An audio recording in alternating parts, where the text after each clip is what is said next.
This week, I'm going to talk about the small camera revolution. And like all revolutions, it was a reaction to something. This is a 4x5 view camera for a studio. It's my toy. And I'm not going to lie to you. I lived and died by this camera for 20 years out of school. I love this camera. This camera has a number of features, but it's complex to run. First of all, it has, as you can see, a rail. Let me raise this up just a little bit.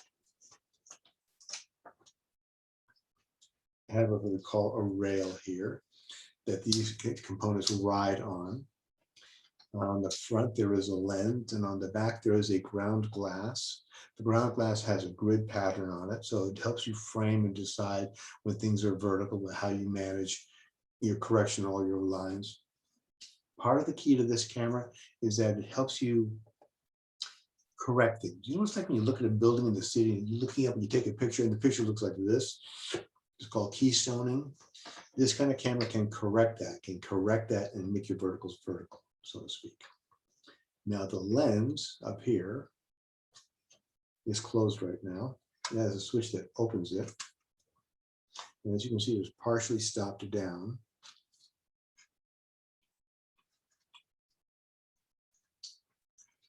So that's full open on this aperture. And that's how you would focus it. Is that full open? Now it's full open. And that's how you would focus it. That is the thinnest focus you can have, and it is the best way to test your focus and make sure you've got it right. Now you would do everything with the bellows that runs from here to here because it would be completely dark. And I took that off for demonstration purposes. We'll put that back on in a few minutes. You would focus your frame. Now up here on the back of this, there is a bubble level that helps you know when you're vertical, when you correct your lines and have it all straight and correct. Up here, there is, this is the aperture control. This other button is shutter speed. And then there's a black button over here, which locks it closed. So when you take a picture, you set it all up, you lock it closed, you have decided on whatever your aperture will be. You lock it closed, and then you cock the shutter. And right now it should be on 1 second.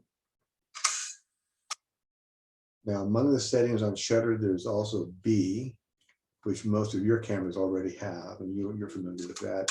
That's where you hold it open as long as you want and release it by hand. This camera also has a setting called T. And if I lock it there,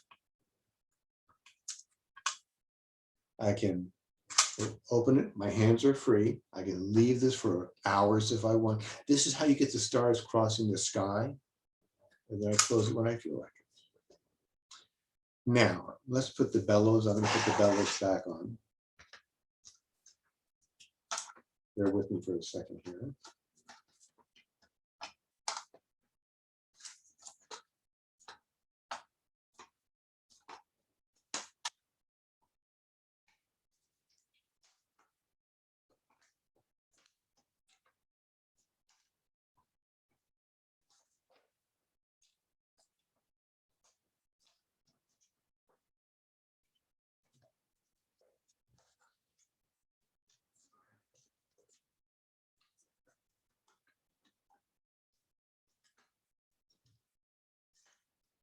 Put this thing back together.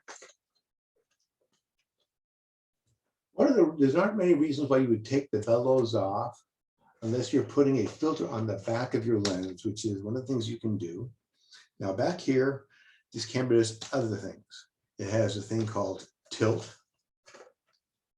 I can loosen this up, and the front and this will tilt. So this has a focal plane out here or farther out, and as you tilt it, that tilts with it.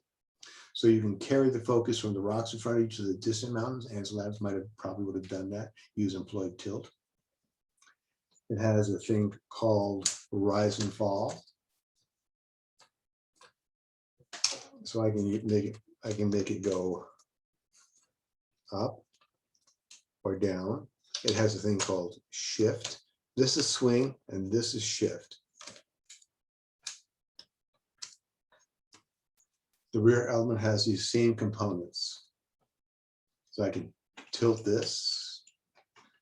I can make this go up and down. Isn't that cool? And I can do shift and I can do swing. The rear element controls the perspective of what you see. The lens frame controls, you can use this to manage focus. So once you've got it set up and you're taking a picture, you've locked everything down, you have to take a loop and look at it and inspect the focus. And you do that with a dark cloth over your head. So you would take a dark cloth, because right now in the sun, this is impossible to see anything in. So you would take a dark cloth and put it over your head and look into the back of your camera like this. I don't want to look too foolish, but that's what you would do. Also, you need to compute exposure. Unlike the cameras, you have to, this has no light meter on the inside. So this is a Sekonic meter. This is a LunaPro. This is a really good meter. We use these kind of light meters to determine what kind of exposure you have. And way back when we talked about straight photography, you might use a spot meter. But you have to know the exposure before you take a picture. And then you would load a film holder into that. To load a film holder, first I need to lock everything down. To load a film holder, you pull the back open. Oops, it's locked down, was it? To load a film holder, you pop it in here.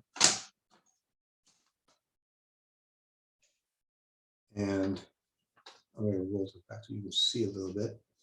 And you have to pull a slide out, take a picture. As you can see, the white side came out.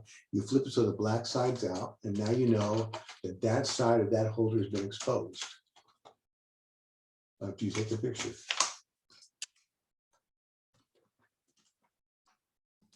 There's also a place on here where you can write in pencil any information about the picture you took, comments on how you want to develop it, or what the scene was with the date or what have you.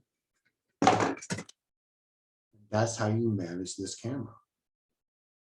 There's a bunch of steps. There's a bunch of work to it. It took me a long time to get this guy straight. But straight is, it's also physically heavy, to be honest with you. Now I want to show you a couple more things about this camera before I go on to small cameras. You have to load film. Let me get things out of my way here. And how do you load film?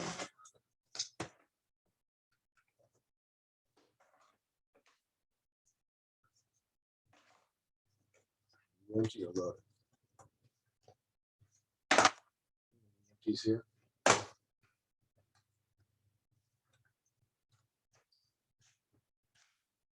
Okay, so that had a sheet of film in it, which is now officially ruined.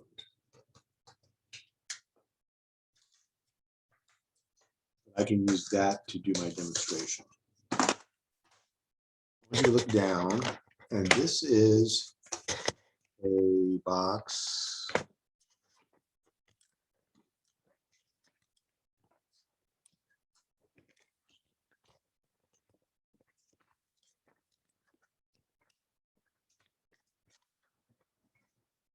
This is a film box, and when you open it, it's a double chambered box.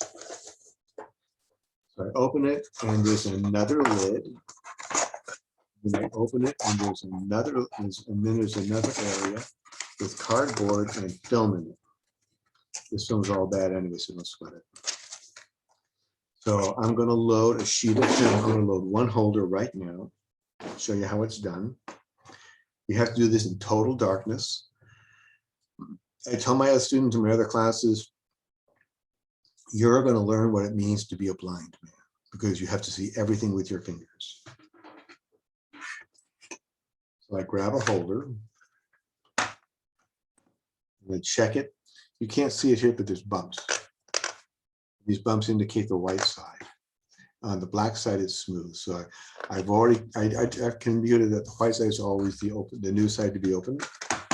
The film is to be loaded. And I've opened it up and now in the dark, I have to, this is what I'm going to do. I'm going to do the whole thing in the dark right now.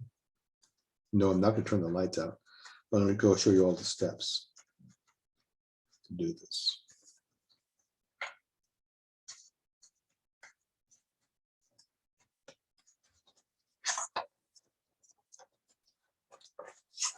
In the dark, you take this and you open it, set it aside, and you open this up.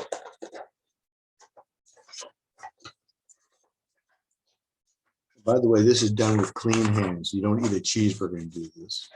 Now, the next key step is usually with your right hand, you feel the notch code. Can you see those little notches there? When I hold the notch code with my right hand and vertically, I know that this is the emotion side.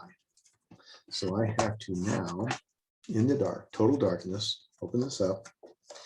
And there's little latches here on both sides. I'm going to pop it under there, slide it in, close it, flip it over and load the other side.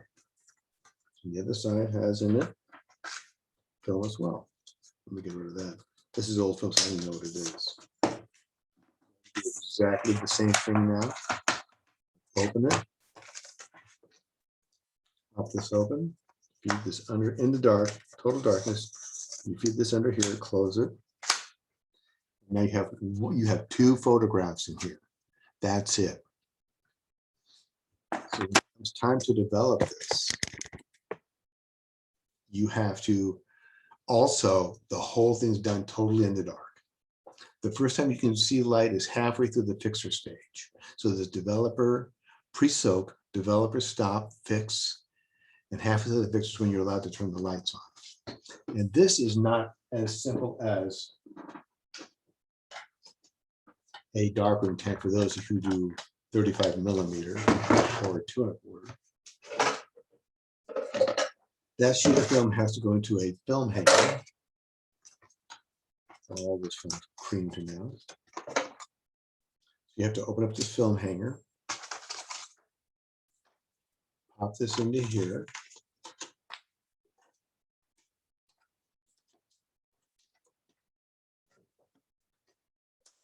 And this type of development is called deep tank. So you would have multiple tanks like this, developer stop fix, and you have to put it in, tap it, knock off bubbles, and agitate it like this. Clock, a glowing clock on the wall. For the full development time, no lights, you can have no lights on, because this is panchromatic film. You can see all ranges of light, not infrared and not ultraviolet, but it could, given the dyes. You get to thank Volker for that, Frederick Volker. And then when you're done, this is now, we'll just say this is developed. This comes out, you wash it and you hang it to dry. That's what you have to do with the large format film. And 100 years ago, that's what they did until small cameras came along. So what do small cameras bring to this? Let me put some of this stuff out on the side, on the way, a minute. I'm going to pause this recording while I grab something I don't have here. My desk is full at this point.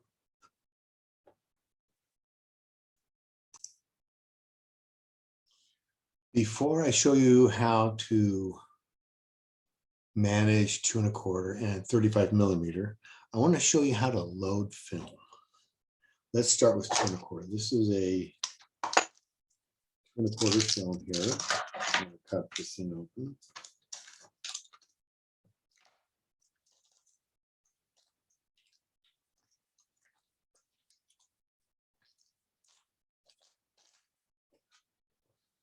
And here is a 2 1/4 back. This goes on the snaps onto the back of the camera. I'm going to pop this open.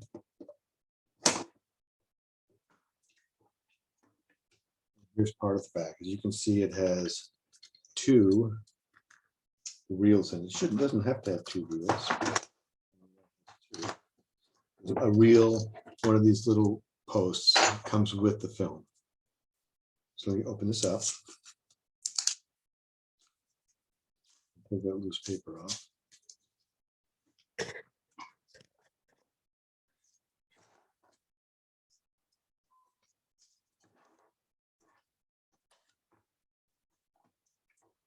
So this fits into here. I don't know if you can actually see me doing this.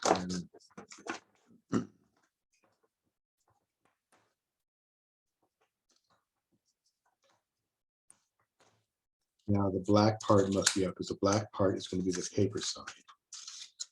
And this side will face the lens. I'm going to pull it over. And I'm going to feed this tab, what's left of this tab, into here. And unfortunately, I tore the tab a little bit. That's not the end of the world.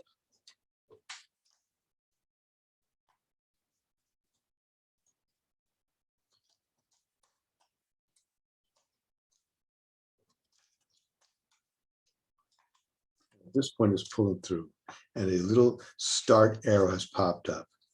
You can barely see it, but inside of here, there is an arrow, and I'm going to feed that up to start. And that computes, when I pop this thing into here,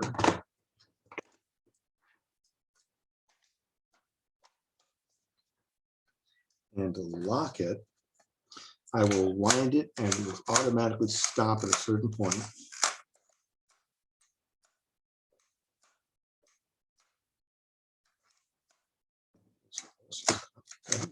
These maybe actually broken. It stops and fresh film is in front of it. So I shoot it all the way to the end. Off the other side, which is just good apparently. I will take this out. I'm going to fold this under.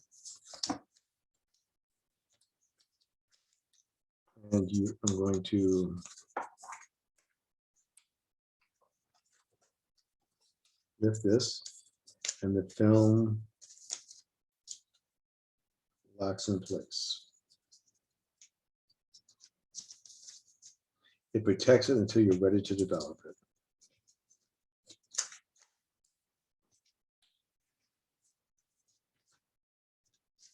And it's also marked exposed. It's also marked exposed, so you don't confuse it with new film you haven't used yet. So that is the ease of loading it, and there are 12, for this kind of camera I have, there's 12 frames on here. Actually, yes, 9. So there's, instead of just like 2 frames of 4x5. Something I want to emphasize is this: when it comes to film, bigger is better, and a 4x5 sheet of film is big. So that's a big piece of film, and it holds a lot more detail. It's kind of like talking megapixels in your camera. So that's what I would have done for a 2 1/4 camera. This is another 2 1/4 camera, the twin lens by Mamiya. Now this is a Russian Fiat. I'm going to put film inside of this as well.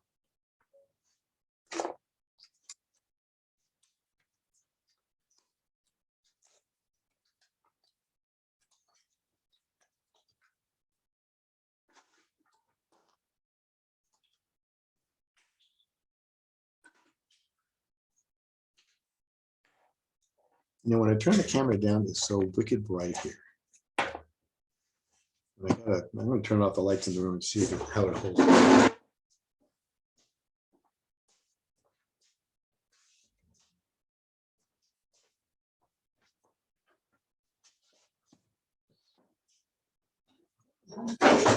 if it's easy for you to see what's going on. That's much better.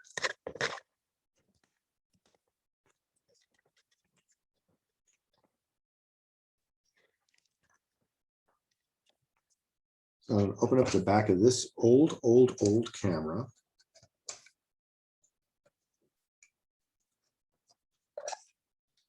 And as you can see, it opens up. I'll take this 35mm film. And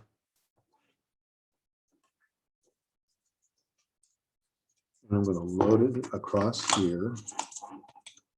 And then I'm going to load it across and into these slots over here.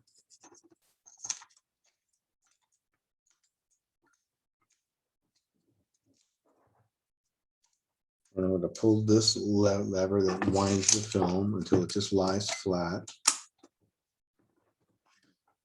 Back on.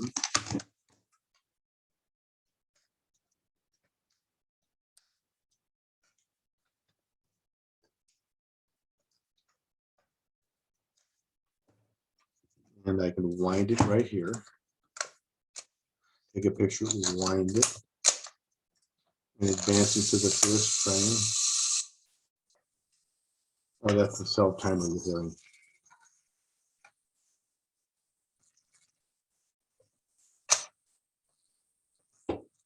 I accidentally pull that forward.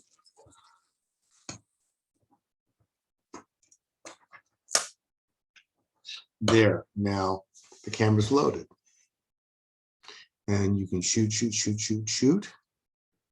And instead of deep tanks, this film can go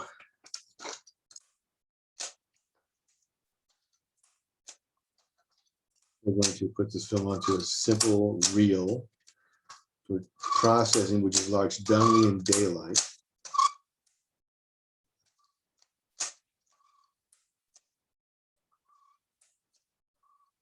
I've lost count. There's a little counter here, but on an older camera like this, the counter doesn't automatically go back to 0 just because you open the back.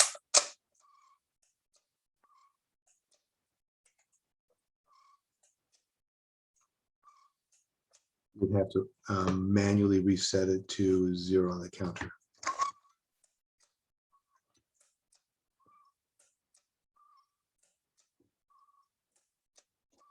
I take this my mechanic and get this, bring this camera back to life. That would be kind of cool, I think.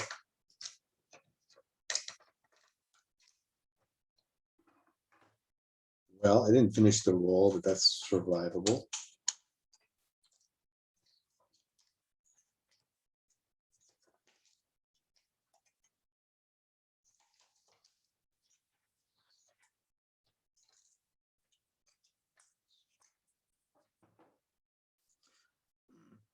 What you would do in the dark, though, to load this film into a reel. Here's a couple of reels here. So this is a 35mm reel. What you do is you cut off the leader. This part up here is called a leader. That got it started on the first reel. And then you lay it here.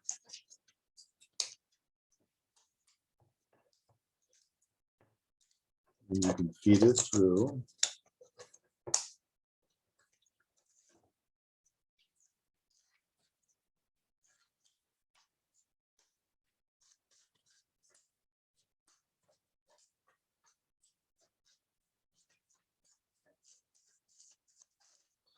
Let's do all of this in total darkness.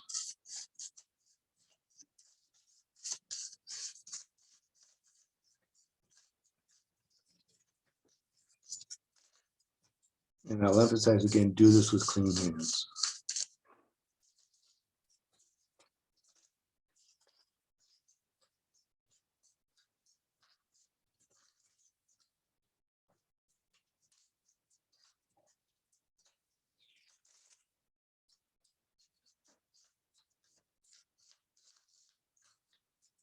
As opposed to just one frame of 4x5, this is 36 frames of film.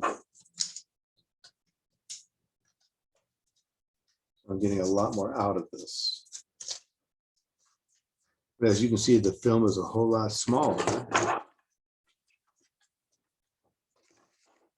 than 4x5. And as I said earlier, bigger is better. You know, the smaller your film, the less less information you're able to record. The bigger your film, the better shape you're going to be in.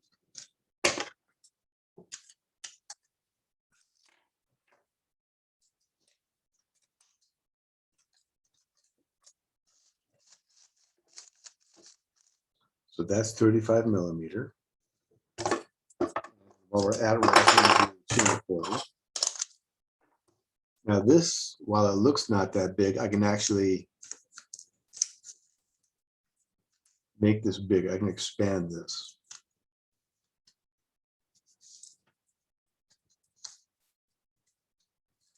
Except 2¼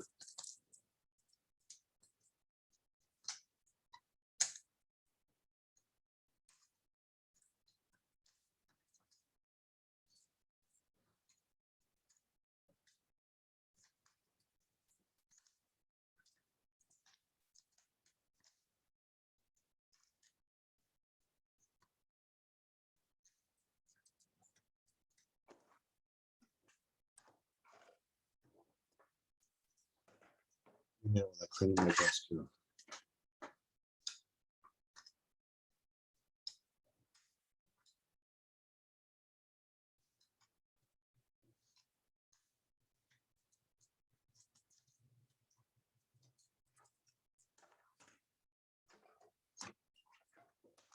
We'll pause for a second here. Bear with me.